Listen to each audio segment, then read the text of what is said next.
Here's an idea. Internet culture has brought about the Singularity. Recently, we've been able to witness two major cultural events, the 2012 Olympics and the landing of the Curiosity on Mars. And aside from being totally awesome and killer, these cultural events have caused the generation of tons and tons more culture. Some of it is even more entertaining and in certain cases easier to view than the original events themselves. I mean, I saw more rhythmic gymnastics in animated GIF form than I did in broadcast. And all this culture has been seen by possibly millions of people. But there is one detail about all the Michaela or Mohawk guy or any other meme you're looking at actually, that unlike the Olympics or the Mars landing, you probably don't know. And that is where they came from. They just poof, appear on Reddit or Tumblr, no compensation expected, no context provided, and no motivation except for what's self-evident. The vast, vast majority of people, and here I'm talking about CNN or your mom, they don't know who, how, or why internet memes are made. Now, and this is the weird part, in the absence of these factoids, isn't the appearance of internet culture in effect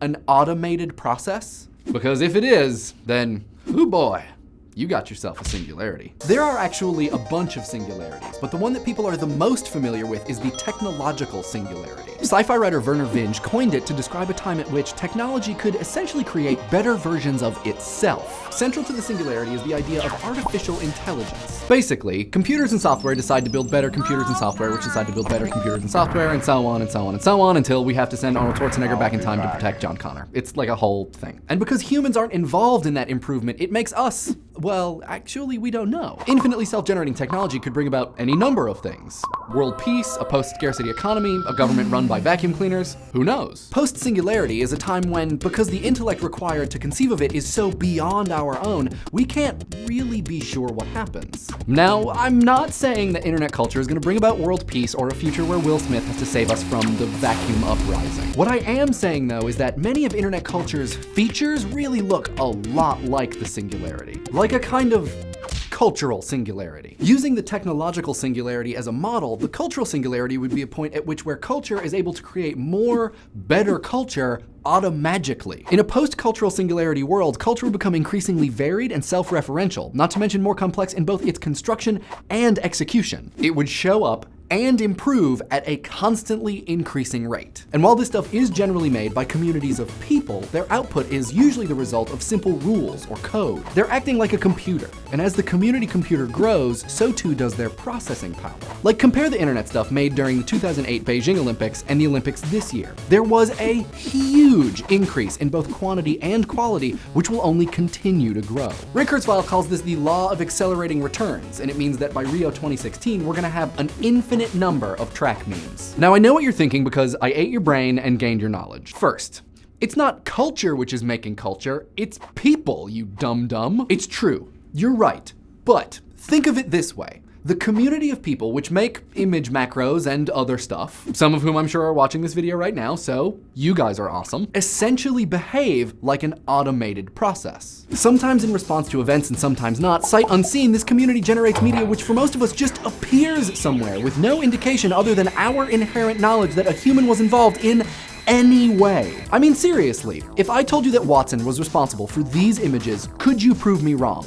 We have technology that can do this kind of stuff. Okay, and second, how is this different from any other point in history? Culture always begets more culture. That's how it works. Well, yeah, you're right, but never before have so many people made so much culture so quickly across so many mediums for essentially no recognition or dollar bills. And never before have so many people consumed that culture without any concern about who made it, where it came from, or how it found its way onto BuzzFeed or 9gag, which I hear are very popular with the kids these days. Get off my lawn. Where older cultural systems exists for basically profit, internet culture exists for, it's really hard to say. Maybe pure expression, maybe altruistic entertainment, who knows? So yeah, the cultural singularity. What happens next? I guess I don't know. And that's kind of the point. What do you guys think? It's a complicated one, but let us know in the comments. And if you survived the vacuum uprising, please subscribe. YOLO.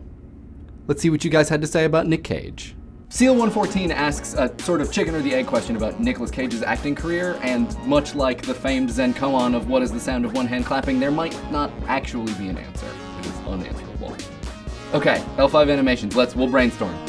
Cagean? Cage-tastic. Cagenificent. No, that's awkward. Cagelicious? Oh, no, that's gross. Well, we'll figure it out, but you're probably right. Tired Brony leaves a really interesting comment about how all of the public adoration and media attention that is given to performers and celebrities causes them to have to act out their own lives, which is a very weird thing to think about, but probably true.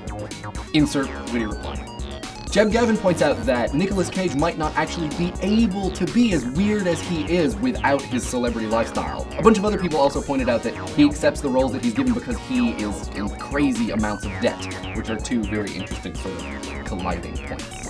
Robon88 wants to know whether or not it's possible to actually pour bees. Well, Jim Stovall in his bee-pouring epic, Pouring the Bees, seems to say yes. There's a link in the description. Helix Angel points out that the essential difference between YOLO and Taoism might be the difference between behaving in a way just for attention and actually embracing one's nature, and Nicolas Cage sort of has figured out a way to do both of those things at the same time. Deadly Will subverts the meaning of YOLO, and to his suggestions we also have an addition.